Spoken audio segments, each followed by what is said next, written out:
Welcome to Weekly Digest, where we highlight the works of ministers of government as they push the administration's development agenda. In keeping with the PPPC government's promise to improve the lives of every Guyanese, a number of contracts totaling $290 million were signed for the maintenance of 917 kilometers of roadway and repairs to 31 timber bridges in Region 8. These works are to be completed in 6 months. Our development agenda is not just to develop Georgetown and make it bright and put up lights and nice fancy buildings, so when you come to town you look and say, Georgetown looking nice. Our development agenda is that you must be in Keto or in Ittabak or in Canapang or in Tusineng or in Caraspiro, wherever. And you must be able to look at your community and say, my community looking nice as well. For over 15,000 residents of 28 villages in Region 8, the improvement of transport infrastructure will not only increase connectivity, but will also reduce the time spent for the movement of fresh products and other activities. The Ministry of Housing and Water expended $67 million to upgrade 3 roads: David Rose, Greenheart and Caneview Avenue, South Rhymeville to Georgetown. This is set to benefit hundreds of residents and commuters. The project is expected to be completed by the end of July. Our team from the community development will come back and individually or every household will be updated of the progress of the development works that is expected to take place. And so our presence here today is to let you know that we would like to inculcate that habit, that our word must be of a bond. The minister also revealed the plans for the Aubrey Barker Road to be upgraded to connect to Cummins Lodge Housing Scheme and Eccles. Some $760 million in contracts were signed on Tuesday at the Ministry of Home Affairs to strengthen and enhance the work of Guyana's joint services.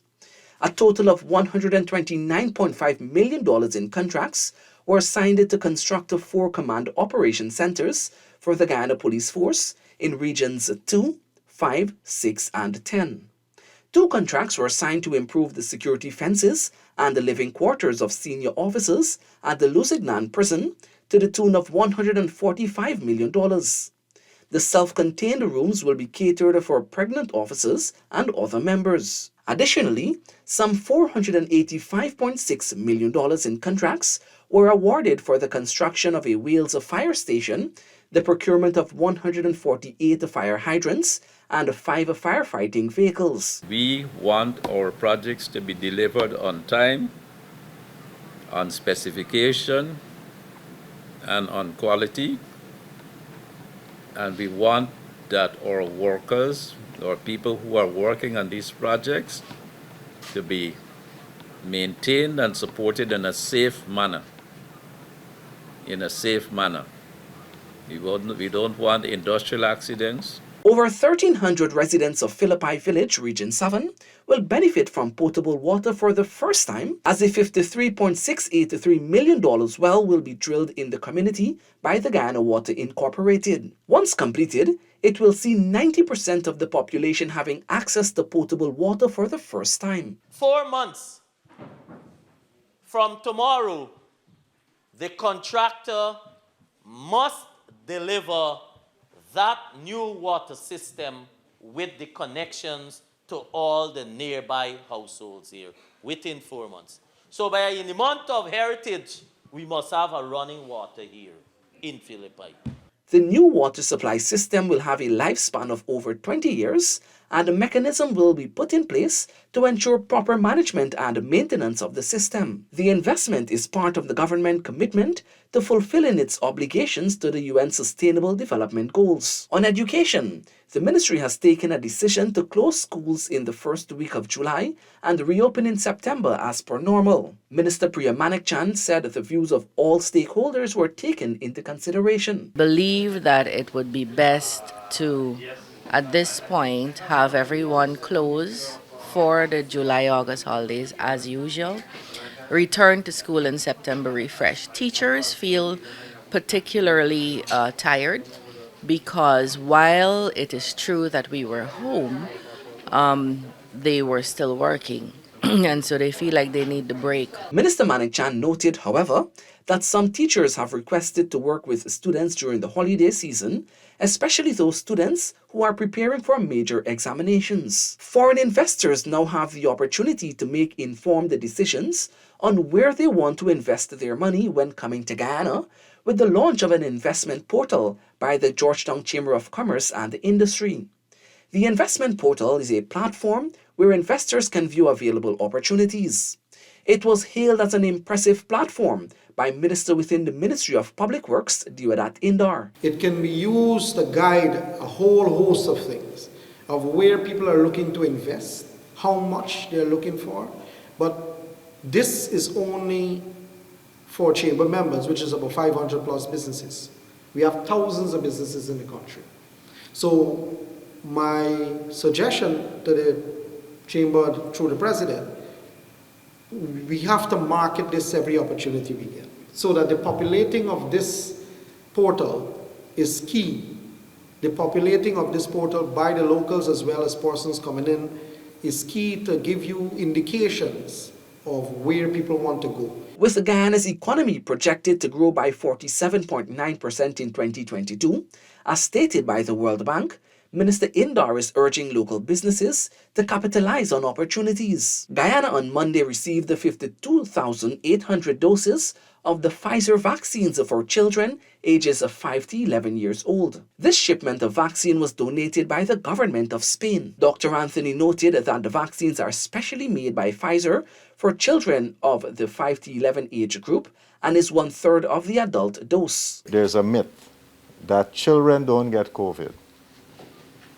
But when you look at our statistics, there's 60-something thousand persons that would have been infected over this period. About 1/3 of them would have been children. So we are starting on Saturday, and then we'll collaborate more closely with the Ministry of Education to roll this out in different schools.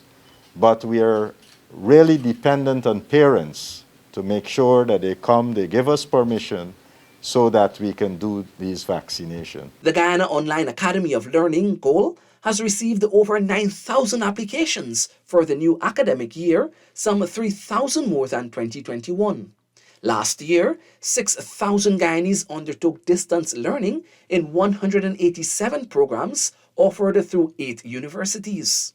Minister of Public Service Sonia Parag recently expressed the delight at the massive reach of the program. Of course, we can't take all 9,000 and something applicants, but we are definitely trying to take as much persons or get as much persons on board as we can to be able to assist in terms of a tertiary education with either a certificate, a degree, a master's, or a PhD.